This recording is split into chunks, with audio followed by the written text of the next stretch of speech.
আপনি কি জানেন আপনার ব্যবহৃত সিমটি যে কোনো সময়ে বন্ধ হয়ে যেতে পারে?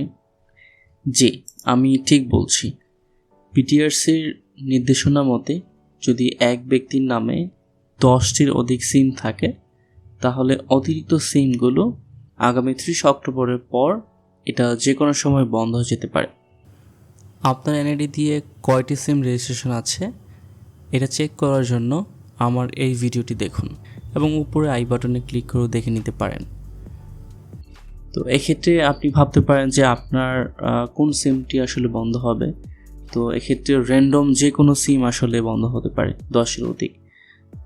তো আপনি হয়তো ভাবতে পারেন যে আপনার পুরাতন সিমগুলো থাকবে, নতুন সিম হয়তো বন্ধ হবে। এটা আসলে এক্স্যাক্টলি বলা যাচ্ছে না। সো এই কারণে আপনি 30 অক্টোবরের মধ্যেই অবশ্যই আপনার এনআইডিতে কয়টি সিম আছে সেটা একটু চেক করে নিন।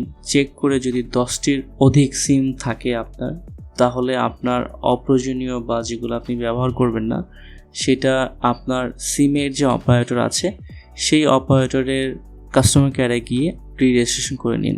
আর যদি আপনার বেশি থাকে এবং সবগুলি সিমই আপনার জন্য জরুরি, তাহলে আপনি অতিরিক্ত সিমগুলো অন্য কারো এনআইডির মাধ্যমে নিবন্ধন করে নিন বা মালিকানা পরিবর্তন করে নিন। তাহলে আপনি এই সমস্যা থেকে মুক্তি পেতে পারেন। এই ছিল আজকের ভিডিওটি ভালো লেগে থাকলে অবশ্যই জানাবেন। অন্য কোনো বিষয়ে যদি ভিডিও পেতে চান আমাকে কমেন্টে জানাতে পারেন। ধন্যবাদ।